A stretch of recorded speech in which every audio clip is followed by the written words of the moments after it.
You are listening to Cinema Rex's and Iranian Film Podcast, episode 56. Bahman Farmanara's Tall Shadows of the Wind. Sayehay Boland Bad. Good evening, Faranjun. Good morning, good afternoon, good evening. This is Halloween extended with a little film farce interlude. Did you know that this was going to happen? No. I realized the same thing you realized like 10 minutes, 15 minutes into the movie. Yeah. That we should have probably saved this for next year. Yeah. But the more I look into like the deeper lore of Iranian horror films, there are many more films like this, that they aren't conventional modern horror movies, but films that straddle that line between political drama and horror. Yeah. I mean, like Stranger in the Fog, you can even make the argument. Yeah. Stranger in the Fog. There's a Beizai film I haven't seen. I don't think you've seen either. That stars the same lead as Bashu, the woman. That Rusbeh described as a horror film when we had him as a guest. And countless others that I can think of, like Fish and Cat, which is like the serial killer movie done by Shahram Mokri. The Cow, you could make an argument, is a horror too. Yeah.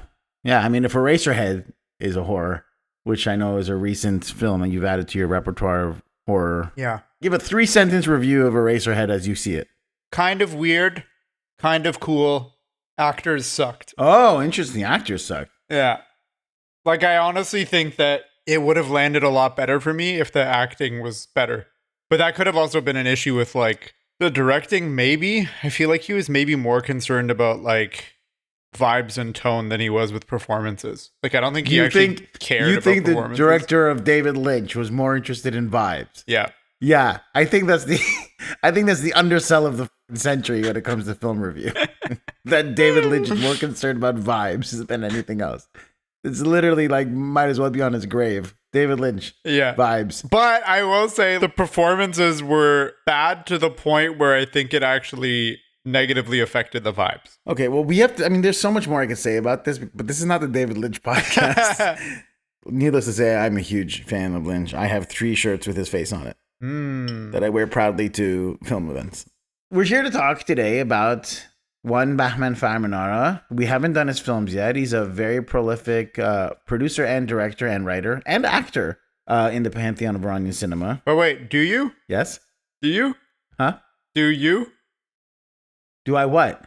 Durud bar shoma dostan aziz. There you go. This is the Cinema Rex podcast where we discuss what, Kaveh?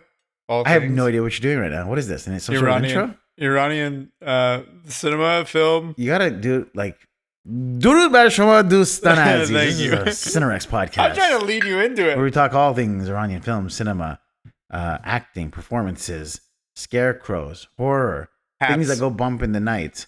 Hats? Is that what you said? Yeah, hats. He has the little paperboy hat. Yeah. I'm Kaveh Mohebi. And I'm Farhan Moradi. As I was saying right before this. Yes. Farmanara, he's one of the biggest filmmakers in Iranian history that we haven't touched on yet. We've discussed Beizai, we've discussed Kimyai, we've discussed, of course, Kiarostami. We haven't done Farmanara yet. We talked about Mikmalbaf too. Mikmalbaf, you're off the case. But before I go any further, I'm going to do a small little flex with your permission. Go for it. Oh, wait, actually, hold on. Sorry, there's a voicemail I got here. My phone just rang. I didn't pick up. بهمن فرمانرا هستم. برای چند روز اینجا می‌خواستم یه قهوه با هم بخوریم. اگر وقت داری به من زنگ بزن. قربان. That's cute. That's awesome. That's cute. That's my uncle.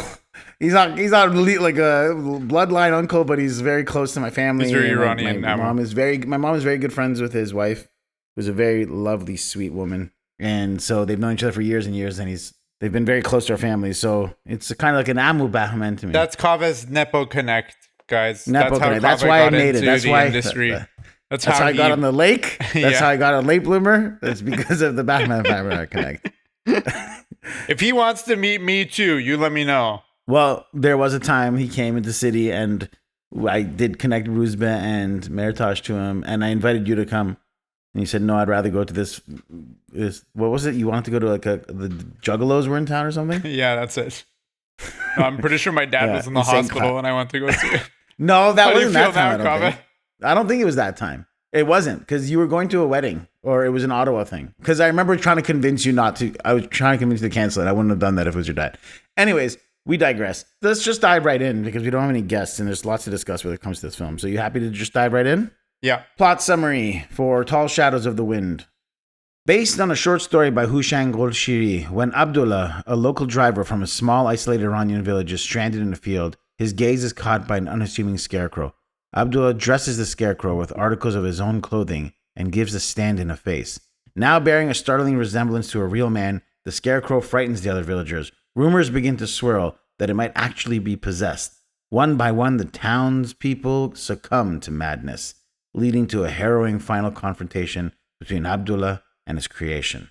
It has, as I assumed, no Rotten Tomato score and no audience score, because Iranian cinema be that way. And that's why our podcast exists, to one day put a tomato on the smiling faces of every one of these Iranian films. So I ask you, Far and June, what did you think? And I'm very excited to know what you thought about Tall Shadows of the Wind. I really liked it. I thought the tone of the film was especially captivating. The music in this film was really good. Oh, interesting. I have something to tell you about that later. And it makes me yearn to see a restoration of it, because there's a couple stills from the film online that you can find that seem like they were and it's stunning, like very similar to Stranger in the Fog. Yeah, the cinematography in this is really good. I thought the performances from everyone in the cast were really good. Wow, look at you. Yeah, I growing up in front of my very eyes, my son.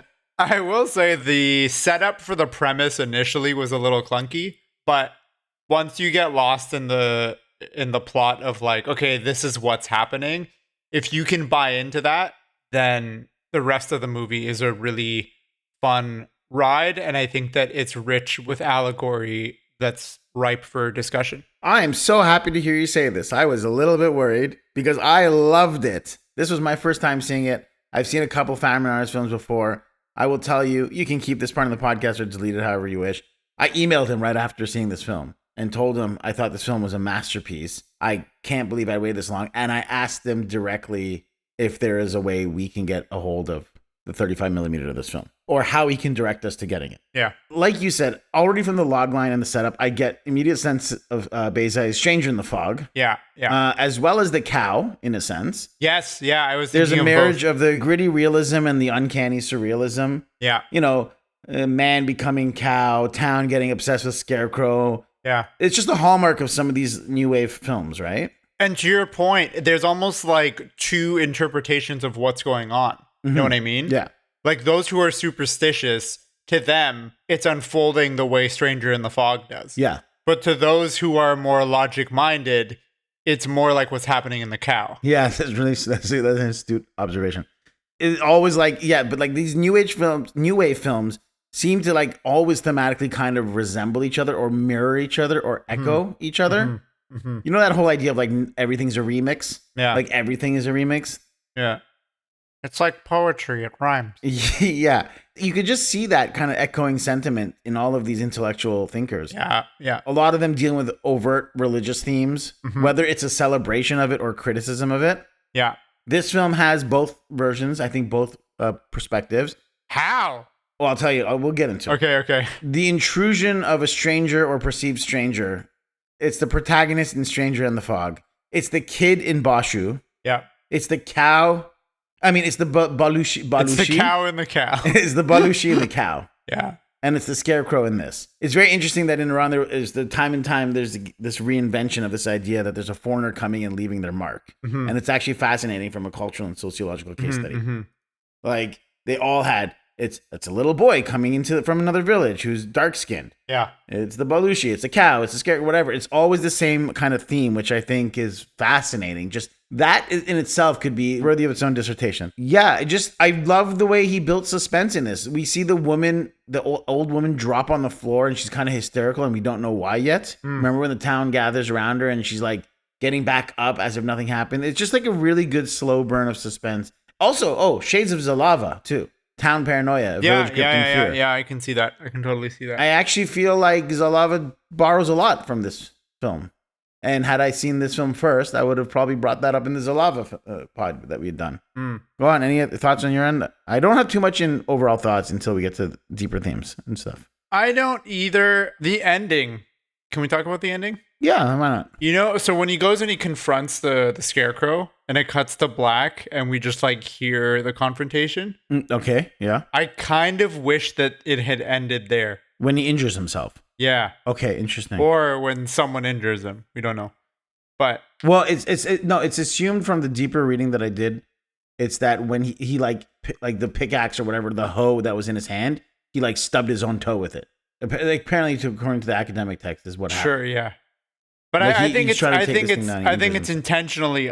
My reading is that like every scene in this movie can be read superstitiously or literally. You know what I mean? Yeah. So the superstitious, yeah, of course, reading there is that the scarecrow attacked him. Yeah, of course, yeah, and it can't be taken down. Yeah, the literal interpretation is that he tripped and he hit himself, or one of the other townspeople was trying to protect it and like ambushed him, maybe like struck him with his own pickaxe and like ran off. Right, okay. I would have been like, I'm happy with how it ended. I don't have any complaints with the ending. I'm just saying, we've talked before about how I will often criticize movies that have abrupt or ambiguous endings, only because for me, it's like, I can't have the ambiguity not answer the setup of the film. In this case, I think that if we got an ambiguous ending here, I think it still would have given me like a really good payoff. I think the movie had given me enough that I could have walked out of the theater and been like, okay, let's have a conversation about it.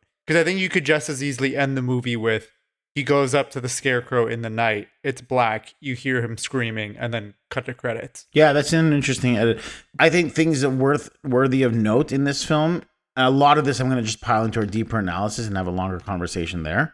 But I just love seeing scenes where like there's a couple in bed and it's like a creepy kind of horror movie. Like, what's that noise outside? Yeah. And the woman like stands up in bed and her hair is visible. Like we see her. It looks like a normal couple lying in bed, you know? Yeah. Even even pre-Islamic Kiarostami films, he does tend to, it doesn't show married couples lying in bed together. Yeah. Often, even in these villages, it's a lot of like the elderly woman who serves tea at this shop and stuff like that, you know? Oh, there's like straight up a topless woman in this movie. Was she topless? When was she topless? When they're like, her breasts are enlarged. No, I didn't see that part. Did you miss this scene? Yeah. I couldn't tell if it was the same woman who had the miscarriage or not. Yeah. Because it was DVD quality and it's like, it was a wider shot.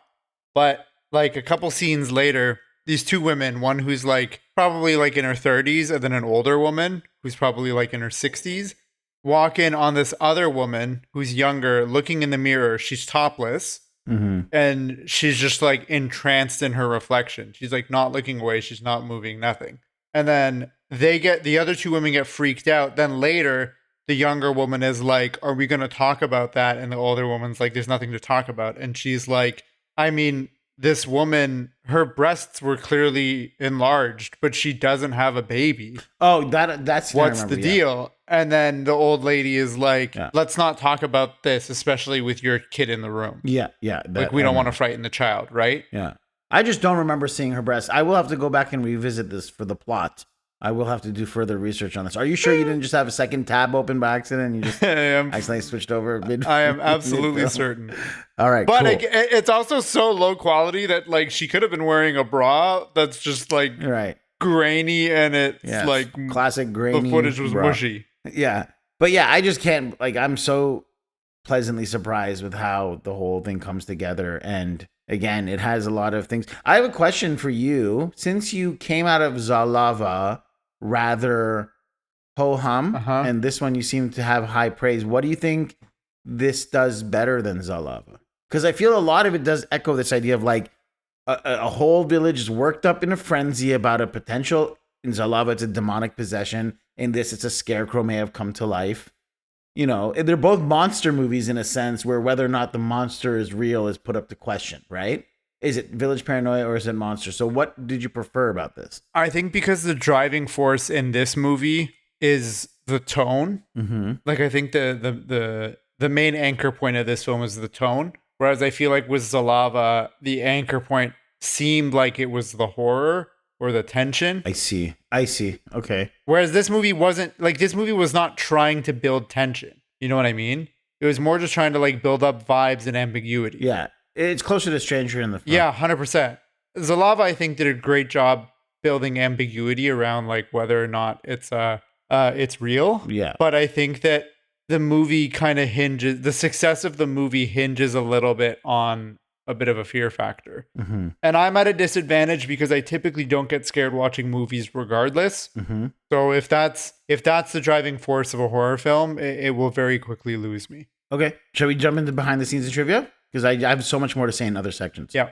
Just since we're doing Farmanara for the first time, let's discuss a little bit of bio. He was born in January 23rd, 1942. His family business was in textiles, and he was the only son in the family who did not join the family business and went off to the UK and later the US to study acting and directing. He graduated from the University of Southern California with a BA in cinema in 1966. After returning to Iran and doing military service, he joined the National Iranian Radio and Television Organization.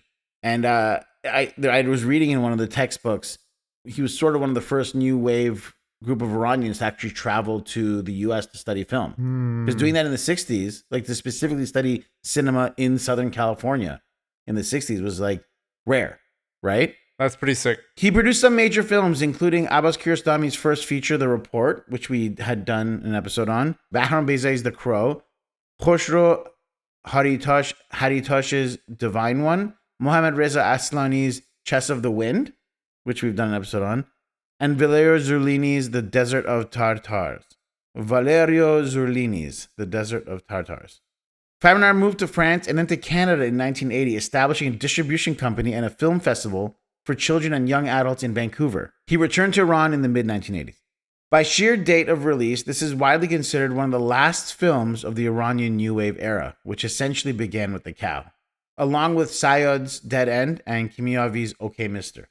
Because literally these movies came out in 78, 79, and then the revolution happened. This film was produced by Telfilm, not Telefilm, a company called Telfilm in Iran, and Farmanara's own Iran Biograph Center. It had a sizable budget of $200,000. Damn. The budget of this film in today's money is, do you want it in Canadian or American? Let's do US dollars, because the book that I read this from is American. 900,000. That's really impressive. Yeah, so 1.3-ish million Canadian today. The quote at the beginning of the film is a Zoroastrian quote. You remember that at the beginning they're chanting? Yeah. Let him bring us peace. Let him bring us prosperity. Please protect us, this and this. Yeah. Final thing is Ahmed Pejman did the score and accredited the score to doing a mix of Persian and Western music influenced together. Solid. That's really all I have for behind the scenes and trivia. Did you mention the short story? I know you mentioned it off the top, but did you mention it? I didn't get the title. I don't know if the title was based off the same thing. The title was the same. Yeah. Tell me. It was also called, well, it's part of a series of short stories. Mm-hmm. So the title of this short was the same, but it was collected in a bigger like omnibus of short stories called Namazkhane Kuchak Man, which is my little prayer room. Right. Nice. Anything else you got? No. That came out in 1968 by Hushang Golshiri. Yeah. And he's credited as a co-writer on this, and I wasn't quite sure if that was just a credit to the fact that he is the original writer of the text, or did Farmanara work with him actually on the script? Wasn't quite sure on that. Yeah, I don't know. Critical reactions. I only have one thing, but I'm going to quote directly from Hamid Nafisi's A Social History of Iranian Cinema. Okay. It is a testimony to Farmanari's astuteness as a socially conscious filmmaker and to the power of symbolic filmmaking that the film was viewed with disfavor by both the Pahlavi regime under which it was produced and the Islamic Republic regime under which it was first publicly exhibited. I feel like that's usually a good sign. As Farmanara told me in an interview, this is Nafisi speaking, ironically, this is quote, okay. Ironically, both the Shah and the Islamic regimes interpreted the scarecrow that in the film terrorizes a village as symbolizing their own rule and tried to ban it. Indeed, and this is no longer a quote, indeed, after only 3 days of public exhibition in Tehran after the revolution, during which audiences applauded the film, the Forbidden Acts Bureau accused Farmanara of making anti-Islamic films and the authorities banned it. And when in March 1983, Farmanara returned to Iran after 4 years of exile, he was prevented from exiting, held hostage in his own country on account of the film. According to Golshiri, the writer of the original story, the authorities viewed and reviewed the film's dream sequence carefully several times, even frame by frame, counting the scarecrows at the end of that, that big final fight scene between the guys dressed in, to count the scarecrows to make sure that there were not 12. For had they been 12, their destruction would have symbolized the destruction of the 12 Shiite imams, an act of supreme sacrilege. Fortunately for Farmanara and for Golshiri, they discovered a varied number of scarecrows in each shot and thus gave Farmanara an exit permit. But the film was never released. Isn't that interesting? They would literally be like, okay, there's 12 scarecrows in this final scene. Are they burning the effigy of the 12 imams? Could you imagine if, like, just by chance he had 12 scarecrows there? Yeah. It's like, oh no. It is worth noting that earlier on in the film, there are references, like very obvious references to the 12th imam. What's that? Which one? What is that? Well, there's all this stuff with, like, the people around, like, the cave entrance, and then there's, like, the empty throne with the sword on it. Okay, yeah. Which to me, I was like, oh, this is all here, like, because these village people are superstitious and they're like, they're dogmatic and they're waiting for the 12th imam. Interesting, yeah. That was my reading of it. Yeah. Let's just do a deeper analysis since we're talking about the reading of it. Sure. Go ahead. I have so much to say, but I've been talking a lot on critical reactions. Take it away, Farhan. So, okay, this is my reading of the film. I'm going to ask a question, but then I'm going to answer it, and then I want to get your thoughts on it, okay? So, did he imprint himself on the scarecrow, and in turn, the scarecrow terrorized the city? Because he kind of unintentionally empowers this scarecrow, which should have helped them, to one by one convince these people to go mad, abandoning reason, driving out the scientists and experts and logic-minded people, causing a delusional revolution. Abdollah, the one who empowered the scarecrow, attempts to destroy it, but he himself is injured and eventually killed in the process by his own creator, almost becoming a martyr. It feels like, which is weird because I feel like this was clearly written before the revolution, but it very much feels like commentary on what was happening during the revolution and the lead up to it, with the reliance on these imams and mullahs and dogma, which I think you could really apply this to any kind of dictator or single populist leader. And that is why at the beginning I said that this could also not necessarily be a critique of religion. It could be a critique of any false idol that you have. It's authoritarian power and opposition to it in general. Yeah. That could be, so that's why Pahlavi probably felt it was attack on him. Yeah. And then you could have been, the Islamists, the Islamic regime could have been savvy enough to actually use that to their advantage. They could have been like, no, this is not a criticism of Islam. This is a criticism of Pat. Like they could have, but they were too blinded by the fact that, like they did with the cow, right? Yeah, exactly. Like we talked the same thing about the cow. So I think it's like the idea of like humans create deities, whether that is religion, it could be capitalism. I mean, you're seeing it happen, and not to make it political, but Trump is the false idol of the United States right now, right? The people who like connect themselves to that cult, they look at it, and if you're a Trump supporter and you're offended, I genuinely don't care. Yeah, this isn't the podcast for you. Yeah, just leave. Like we don't agree on a lot of things. Yeah, we don't want your listen. So like you see it with capitalism in the United States, you see it with the corrupt version of Marxism, corrupt version of Islam. And people fall captive to it, right? Regardless of what they are. It could be religious or non-religious. This could be just as much of criticism of capitalism as it is religion. And that's why I say there's two sides of the coin. What I like about it is the cyclical nature of, like you said, he's empowered the scarecrow with a drawing and his hat.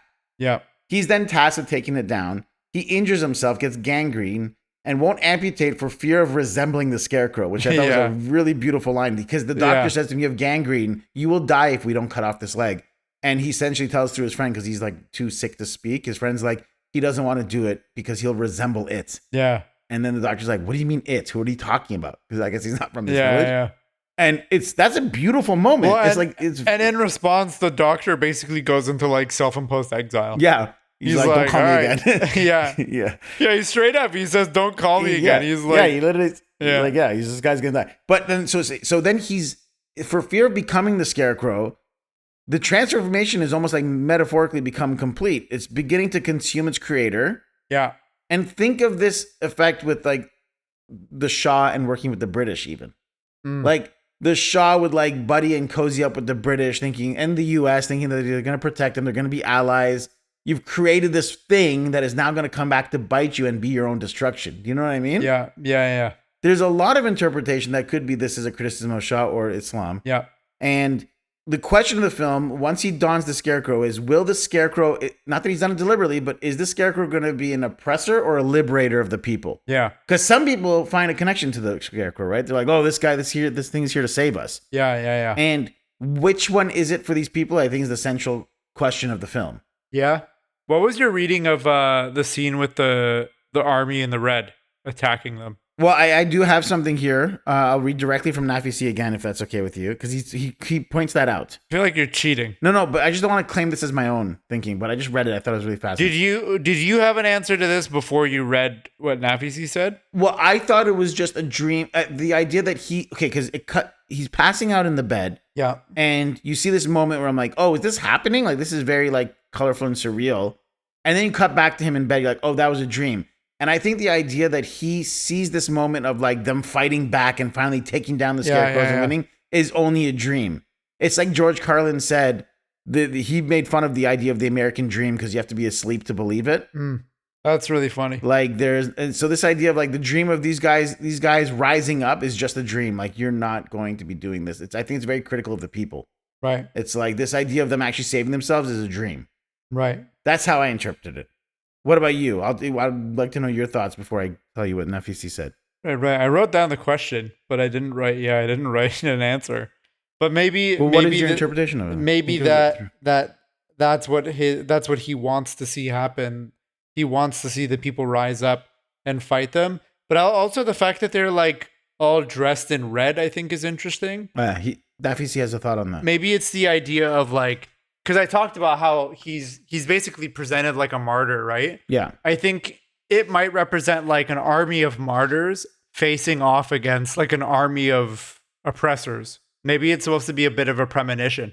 So Nafisi talked about how even the scarecrow was a symbol that could have been assumed as like Islamic, dressed in a long black robe and imbued with mystical powers. Yeah, that's what I was thinking too. Retrogressive religion, particularly Islam, which the regime had dubbed Black Reaction. Yeah, they straight up look like a bunch of like mullahs standing in a field. On the other hand, the villagers dressed in red and carrying red banners in Abdullah's dream symbolized the people, which progressive filmmakers and revolutionary groups claim to represent. So then he says, at the height of the clandestine guerrilla struggle against the Shah and his security forces, this film had offered another world, the world of armed resistance, a radical political solution rare in Iranian cinema. Yet this other world was not just anti-Shah, but also anti-clerical. The showdown in the dream between black forces, the Islamists, and the red forces, communists, was prescient. Yeah. After the Shah, the Islamic government engaged in a nationwide battle that decimated its leftist opponents, who had been supporters of the Shah. So the red is, a clear communist symbol. It's the Red Scare. It's red. Right. Russian red has always been a lot of, especially during that time, like imbued with communist left-leaning thinking, right? Right. So Nafisi's saying that it's the communist versus the religious. Oh, that's interesting. Left thinking versus conservative right. That's interesting. Well, because I did also think like when I was talking about my deeper analysis of like that this guy it's supposed to be how he empowers the cleric, and the same person that he empowers when he goes to try to oppose it ends up destroying him in a turn of irony. Is essentially what happened to the communists in Iran too. Yeah. Is when the clerics got really powerful and they were like, oh shit, we might have just created our doom, and they tried to oppose it at that point. They were executed en masse. Yeah. Of course. That's the story as old as time. The devil that you know. Yeah. Until the devil bites you back. But that idea, like for me, it's like the idea of the dream of a rebellion is only a dream, right? Right, yeah. Like this is a rebellion against the forces that are oppressing you it only exists in a dream in the movie. You don't think it could be a premonition? I hadn't thought about it till now. It's possible. There's also something interesting too about the stone, because so there's a moment early on in the film. Yeah, when's the first time that the stone shows up? Because when it showed up at the end, I was like, oh yeah, the stone, but I didn't remember how it showed up the first time. So Abdullah's sitting by the side of the road waiting for friend to come assist him with the bus that's broken down. Yeah. And somebody is throwing rocks at him near a pond. There's a little stream of water. Yeah. And someone throws one rock and it gets his attention. And then a second rock. And you never see who's throwing it. But after the third rock, he looks over at the scarecrow. So the film is implying that like maybe the scarecrow is trying to get his attention. Right. Yeah. He picks up the third rock and he uses the rock almost like charcoal to make the face. Right? Yeah. And then he keeps the rock. This is almost supposed to be like he's taking the rock and like it's almost like he's become the Frankenstein's monster, the creator, right? Like he's now imbued with power through this rock. He's got it in his pocket. Yeah. And at the end, he gives Mohammed, his friend, he gives the rock to him, transferring the mission. Like, if you're gonna have to be next in line to liberate these people. Yeah. Because I'm gonna die. Remember, he hands him the rock. Yeah, and I find it interesting that the avenue that his friend takes with liberation is through words, is through like creating art, is through writing poetry. Yeah. You know what I mean? Yeah. Muhammad. Yeah. Yeah, and he's a teacher. Yeah. He's the teacher of the class. Yeah, he is. I translated what was actually written in the book because I was curious if the subtitles were going to be accurate or not. I think they were. The subtitles change one word, and to me, it makes like, it completely changes the interpretation. What was the word it changed? Because do you want to talk about the quote at the end of the film right now then? Yeah. So I have the entire poem here. It's the last line of a poem. Oh, is it? Yeah. What poem is it from? Because I couldn't find it. I even like searched for it in Persian and I couldn't find it. It's Ahmad Shamlu. The poem is called A Song for the Man of Light Who Went Into the Shadow. I'm going to be butchering it, but here's the English translation. He was ascetic, lean, narrow, and tall, like a difficult message trapped within a single word, with eyes made of question and honey and a face turned away from truth and the wind. A man with the turning of water, a concise man who was the summary of himself. The woodlice look at your corpse with suspicion. Before the wrath of lightning turned him to ash, he had already drawn the strap from the back of the storm ox. He had worn down his teeth, testing the ancient faiths on the locks of antique veils. On the most forsaken roads, he had dragged his sandals, an unexpectedly passerby whom every forest and bridge knew by voice. I'm going to skip ahead because it goes on for a while. Okay. We blossom in your rebuke, in your haste. We blossom in your book, defending your smile. For it is certainty, it is faith. The sea is jealous of the draught you have drunk from the well. That's the last line. What are your thoughts on what that line? Say what you were going to say, depending on the wording, though. Okay, so I have the Persian reading of it, and this is taken right from the line on camera, like what we see written in the journal. دریایی به جرعه‌ای که تو از چاه خورده‌ای حسادت می‌کند. What it actually translates to is the sea is jealous of the sip that you have taken from the well. But what it says in the film, in the English subtitles of the film, is the sea is jealous of the depth of the well from which you have drunk. So in the movie, it's saying that the sea is jealous of the depth of the well, but the actual text is saying the sea is envious of the sip which you have taken from the well. And the reason that I think that one word, switching between depth to sip, is such a massive difference is because the subtitle in the film implies that the sea is jealous of the depth of the well, which could imply that the well is deeper than the sea, which is not the case, right? So it's almost talking about like the sea is being insecure when it doesn't need to be, right? Yeah. But what I'm suggesting is that the actual text states that the sea is jealous of the sip itself, which to me ties into the fact that as vast as the sea is, a person cannot quench that thirst by sipping from the sea, because the sea is salt water, where the well is fresh. Mm. The sea is the unknown. It's vast, it's powerful, awe-inspiring, and even violent. Mm-hmm. But you cannot drink from the sea. The well is focused in its depth, it's practical, and it sustains your life. So I think to me what that text is saying at the end is to drink from the well, don't drink from the sea. Don't distract yourself with the sea. The sea is the clergy, and the well is logic and life. Mm-hmm. Interesting. Yeah, that's a good deeper analysis. It's almost as deep as the well. Yeah. Now, Farmanara is going to comment on our post and be like, oh, it has nothing to do with any of that. Yeah. I like that. That's a very good analysis of it. I think, again, it's need like it's hard to refute the fact that it comes down from like the idea that we as humans have this tendency to just sort of lean towards leaders or try to find meaning in some of these people that even if you just like artists or directors or whatever, we are like conditioned to follow a lot of us. Yeah. And even the beginning is the Zoroastrian chant. I have not got the exact quote. He goes, "May he come help us. May he come to solve our riddle. May he come to care for us. May he come to comfort us. May he come to tie our knots." Mexico City. May he what? Mexico City. Oh, thank you. And it's the people asking for assistance. They're like reaching for aid from someone else instead of helping themselves. And very astutely, as Nafisi points out, the opening shot of those guys, especially when you have like when you see the screens from like the proper restoration, it's very colorful in the beginning. All those people sitting there. Yeah. Do you remember? They're colorful. They're wearing red robes. They're kind of all sitting there. Then from that point on, the color fades from the film. Yeah, it does. Quite alarmingly so. It becomes dreary, gray, dusty.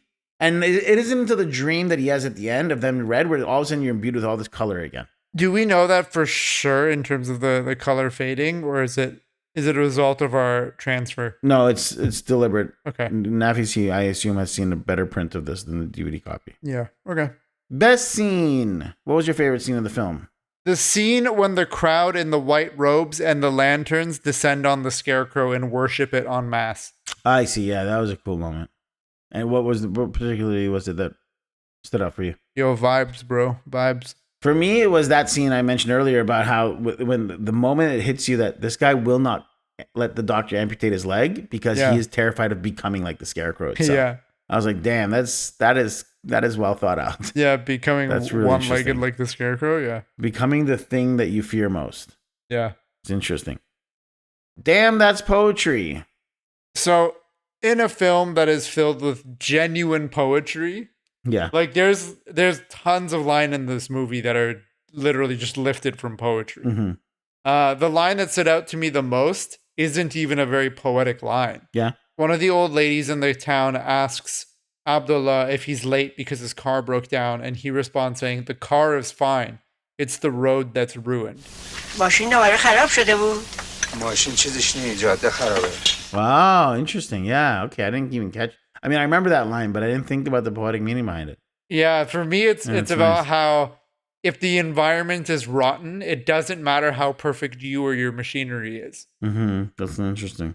If the environment is rotten, it will prevent progress in your journey. That's very nice. I have one that almost marries that. It's a nice marriage with that one, but I'm going to save that one for my second one, okay? First, I'll do the funnier one. Okay. I like when Kadkhuda of the village. Yeah. Oh, I know what you're going to say. They wake him up in the middle of the night, and he's like, I'm the cat. He's like, why is everybody so afraid? He's like, I don't know. I'm the Kadkhuda of the village, not the Kadkhuda of people's fears. Yeah. I'm the sheriff of the village, not the sheriff of people's fears. I just laughed at that. That's a 51-29. But the one I think it's is almost a nice like they're trying to get him to like tell everyone to stop being afraid, and he's like, "What am I supposed to do?" Yeah, and you kind of think the film's going to center more around this guy's involvement, but he just kind of pieces out for the rest of the film. Yeah, he has like two scenes. He's also doesn't he also play the Kadkhuda in Stranger in the Fog? I don't remember. I'm pretty sure he is. I think it is. I'm pretty sure. Okay. I also my real one though that's just a funny moment I like. He goes, the doctor says to him, and Farhan, think about how this pairs with yours very nicely. When they say they will not amputate the before he says that, the doctor is assessing his gangrene, right? Mm-hmm. Abdullah's injury. Mm-hmm. He goes, as always, you've waited until the disease has become incurable, then you've sent for the doctor. Solid. As a political allegory. Solid. You've waited until the disease has become incurable and then sent for the doctor. I'm like, whoa. Solid. Especially for for this movie to come out literally the year of the revolution. Yeah. Yo, it's really props to Farmanara. Yeah. Best performance. Actually, hold on. Before we get to best performance, can I ask you something? Can you clarify something? Covet question corner. Pew, pew, pew, pew. I'm hitting the button. Okay. What is okay, let's follow the through line. So this woman, there's a woman who you said the breasts are enlarged. Yeah. And there's an assumption that the way she kind of falls next to the scarecrow in prayer of it, they think she might be pregnant. It's sort of like on a mystical level suggested that maybe she's gotten pregnant by the scarecrow. They don't know if her breasts are swollen and all that stuff. But what is the storyline here? There's a storyline with this woman who's sort of like, what's going on? You know what's funny? Yeah. I had made a question. I had a question in my forum's question corner too, and I wrote, explain the baby stuff. The miscarriage, is that the same lady as the naked lady with the swollen breasts? What's this all about? So I'm not quite clear on that. My main takeaway was that there is a woman who kind of faints near the scarecrow, and then there's the townsfolk assuming that she might be pregnant now, and it's a little bit of like a Rosemary's Is it the Baby same? Is like, it the same woman that the first scared guy runs in on, who's pregnant, and she gets so startled that she faints and loses her child? I think so, but I wasn't sure. That's the other downfall of watching such a low quality version of it. Right. I'll get into that in my Festival of Cons. We're almost there. Yeah. There's something there's a nitpick I have. But best performance. Let's go best performance. What do you have? Is your nitpick that it doesn't exist in 4K? No, not quite. Best performance. Best performance, Farmanara's Gharibian, who plays Abdollah. I think he just has the most to work with. Yeah. I actually liked him a lot, but wanted to go with a little bit. Said Nikpur, who played Mohammed, his best friend, the teacher. Saeed or Sayed? It's Said. Saeed, probably. Yeah. But I've also seen Sayed be spelled like that too, so it's like the Heyman Mahdi thing again. Sorry, guys. I think what's really interesting about his performance is he's got to carry a lot of this like intellectual weight behind what he's doing. He's trying to rationalize everybody, but at the same time activate Abdullah. He's like, you've got to do something. Like, you might be responsible for this. And I just like the scenes with him and Abdullah a lot. They're like two friends who are like, I was like, this is not my responsibility. I didn't do anything. I just did this. And like, I don't know why people are acting whatever crazy. And I just liked Saeed's scenes. I just thought they were really powerful. And that character was really interesting to me. Solid. It's also another, just to dip my toe into deeper analysis too. It's interesting that like the intellectual teacher who is like the smart one and the rational one is kind of impotent in action. Like, he's not able to do anything himself. He's just sort of like, I need to get Abdullah to do this. Like, the thinkers, as this chaos is happening around them, these intellectual thinkers are like unable to make a change. Do you know what I mean? Yeah. They're ineffective. They're ineffectual. And it's just interesting that at this time, it doesn't seem like there's comfort in education, and like the people who are the rational minded are just like dismissed. Yeah. Festival of Cons. You want to go first? My biggest problem comes from the fact that it's not a good quality DVD, but I thought a lot of the actors looked very similar. And there were times I couldn't tell which one was which. The biggest time I was quite confused was, when it shows that man who's sleeping out in the woods and then hears the footsteps coming closer? Yeah. And then he sees the scarecrow in the woods. I thought it was Abdullah at first. I was like, no, that doesn't make sense. Yeah. And it's because it's dark in the woods. And then even a few times I'd get Mohammed confused with Abdullah, because I'm like, they're all like more or less the same height, body build, with short hair and a mustache. And they all had the same type of mustache too. Yeah, I think, yeah. I do think that the biggest culprit there is the fact that this transfer is just not very good. Yeah, and that's not to the filmmaking specifically. It's more towards, we just want a better quality version of it. Yeah. But also, like, if the men just kind of looked a little different in their, give one different hair, different body build, I don't know, it would have been a little bit easier to follow. Yeah. That's my main one. I thought the first 25% of the movie, some of the writing was a little clunky. Mm-hmm. But after that, I think it really more than redeems itself. Like, I thought the setup was a little unclear at first. Mm-hmm. It took me a little bit to understand like what was going on. The tone in the first like 25% of the movie is completely different. Yeah. Like the tone of the first chunk of the movie feels more like almost like a Kiarostami film in a lot of ways. Mm-hmm. Yeah. Even to the point where like there's tons of filler dialogue in that first quarter of the film. I wrote one of them down, and this was like the third or fourth time that an exchange like this had happened at this point, where I actually made a transcript of what was being said so that I could bring it up. So the wife says, "You're early." And the husband says, "What?" She said, "I said you're early." And he says, "Oh." Then she says, "Why'd you come so early?" Then he says, "Did I sin?" And then she takes a sip of her tea. I was watching, I'm like, you don't need to do all this back and forth of like, "You're early." What? I said you're early. Oh. Like, you know what I mean? Like, you don't need to do all that. That's how people talk for real. Yes, but I feel like that's just the product of how a lot, like you mentioned, there's so many Iranian films of this style did this. It's almost like part of the culture at that point. For sure, but after the movie starts getting going, like everything with the scarecrow onwards, the dialogue is much more precise. Anything else? That was it. It was literally just the first 25%. I thought the writing was a little clunkier. Double feature lineup. I said Stranger in the Fog. I mean, we talked about it earlier. The vibes in the two films are very similar. And I think you could have a night where you can be like, okay, these are both movies from around the same time that comment on the political environment. One of them has a little bit of a superstitious framework, but it takes place in a logical world, whereas the other one has a little bit more of a logical framework in a superstitious world. Yeah. Which one has the logical one? Wait, what do you mean? Which one has more of a logical feel in a superstitious world? I think that this movie has more logic. Like, I think that this is in the world of story, yeah. It's not actually magical. The people are just superstitious. Whereas in Stranger in the Fog, I think the world is magical and the decisions that people make are more logical. I went with Zalava for the reasons we discussed earlier. It would be interesting to watch this film first and then in the screening just watch like 30, 40 years later. Here's like the next generation kind of doing their take on the same sort of overarching horror, horror and political allegory and a village that has gone. It's almost like this does feel like the modern remake of it in a sense, kind of. Yeah, I see that. I buy that. Hollywood remake. Would you do one? Why? How? Could you? When? Where? I'll go first. Okay, yeah, go ahead. No, kidding. Go go ahead. No, you go. No. I really want you to go first. No, too bad. All right, my first. I say yes, and here's the bold stamp I want to say. I think I want to make it. I had the same thought. I want to reach out to him and ask him his thoughts. I had the same thought. Because I think, and it doesn't, I don't even know if it has to necessarily be an Iranian, like in Farsi language film. Yeah. What's your version? How would you do this then? You go first. I had the exact same thought to the point where I was like, I want to make this with you. I want you to rewrite the script and I want to direct it. I'm not even joking.